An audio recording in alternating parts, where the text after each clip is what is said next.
Umuulan ng malakas. Madilim ang langit. Biglang tumahol ng sunod-sunod ang aso ko sa may pinto.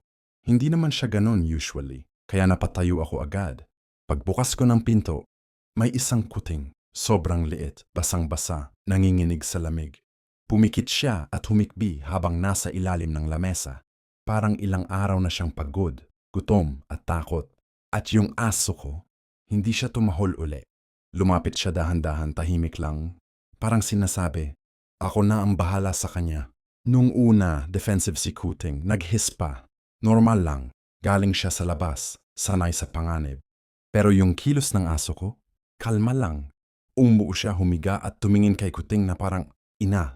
Binigay pa niya yung paborito niyang stuffed toy, yung bunny na laging bit-bit niya. Parang offering, nilapitan ko sila. Binigyan si Kuting ng mainit na tuwalya, konting gatas.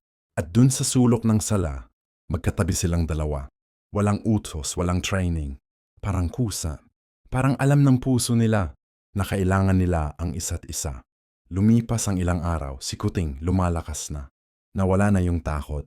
Yung dating nanginginig, ngayon ay palangiti. At alam mo ba kung sino ang lagi niyang kasama? Si Doggo. Sabay silang kumakain. Sabay matulog. Sabay manood ng ulan sa bintana. Si Kuting sakay-sakay sa likod ni Doggo. Parang kabayo at sakay na prinsesa. Nagkakaroon sila ng sariling laro, habulan, taguan, tapikan. Minsan, ginagaya pa ni Kuting ang tunog ni Doggo. Arf, meow, arf! Napapatawa talaga ako. It's the kind of friendship na hindi mo inaasahan, pero saktong-sakto.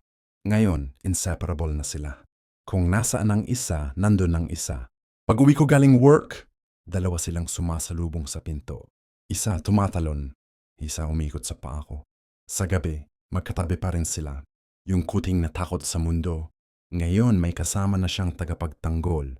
Yung aso kong tahimik at gentle. Ngayon parang may anak na minamahal. At ako, everyday pinapaalala nila sa akin na minsan ang tunay na pamilya hindi mo pinaplano. Dumarating na lang sa pinto, sa ulan, sa puso. Adopt, rescue, love.